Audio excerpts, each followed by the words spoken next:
കർമ്മങ്ങളാൽ ബന്ധനം സുനിശ്ചിതമാണെങ്കിൽ സർവസ്വവും ത്യജിച്ചുകൊണ്ട് സന്യാസം സ്വീകരിക്കുന്നതല്ലേ ഉചിതം? ഈ ചിന്തയുടെ പരിണാമ ഫലമായാണ് ഇന്ന് ഈ യുദ്ധം അരങ്ങേറുന്നത് പാർത്ഥ. ഒന്ന് ചിന്തിച്ചു നോക്കൂ. സാത്വിക ഗുണങ്ങൾ മാത്രമുള്ളവർ, ധർമ്മജ്ഞാനം പ്രാപ്തമാക്കിയിട്ടുള്ളവർ കർമ്മരംഗം പരിത്യജിക്കുകയാണെങ്കിൽ അധർമ്മികളായ വ്യക്തികൾ മാത്രമായിരിക്കും ഈ പ്രപഞ്ചത്തെ നയിക്കുന്നത്. അന്ന് മഹാമയൻ ഭീഷ്മർ രാജ്യഭാരം പരിത്യജിക്കാതിരിക്കുകയായിരുന്നുവെങ്കിൽ ഇന്ന് പ്രപഞ്ചത്തിൽ അധർമ്മം ഇത്രയും വർദ്ധിക്കുമായിരുന്നില്ല. നിന്റെ പിതാവന്ന് സന്യാസം സ്വീകരിക്കുവാൻ തീരുമാനിച്ചില്ലായിരുന്നുവെങ്കിൽ ഇന്ന് യുധിഷ്ഠിരൻ ജ്യേഷ്ഠൻ സുഖകരമായി രാജ്യം ഭരിക്കുമായിരുന്നു.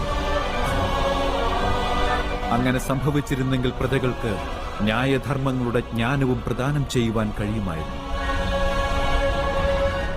ദുഃഖദായകമായ സത്യമാണിത് പാർത്ഥ. സാത്വിക ഗുണമുള്ള മനുഷ്യർക്ക് മാത്രമേ പ്രപഞ്ചത്തിന് നന്മ ചെയ്യുവാൻ സാധിക്കൂ. പക്ഷേ അവരെല്ലാവരും സന്യാസത്തെക്കുറിച്ചാണ് ചിന്തിക്കുന്നത്.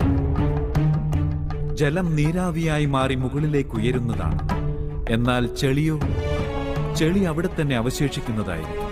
ഇതേ പ്രകാരം സാത്വിക ഗുണമുള്ള സജ്ജനങ്ങൾ ലൗകിക ജീവിതത്തെ പരിത്യജിക്കുന്നു. തമോ ഗുണം നിറഞ്ഞ അധർമ്മികളായ വ്യക്തികൾ പ്രപഞ്ചത്തിന്റെ കർമ്മങ്ങൾ നിർവഹിക്കുന്നു. ഈ കാരണവശാൽ പ്രപഞ്ചത്തിൽ പാപവും അധർമ്മവും വർദ്ധിക്കുന്നു. എന്നാൽ കർമ്മയോഗം ഈ വിചിത്രമായ അവസ്ഥയിൽ നിന്നും സമസ്ത പ്രപഞ്ചത്തെയും സംരക്ഷിക്കുന്നതാണ്.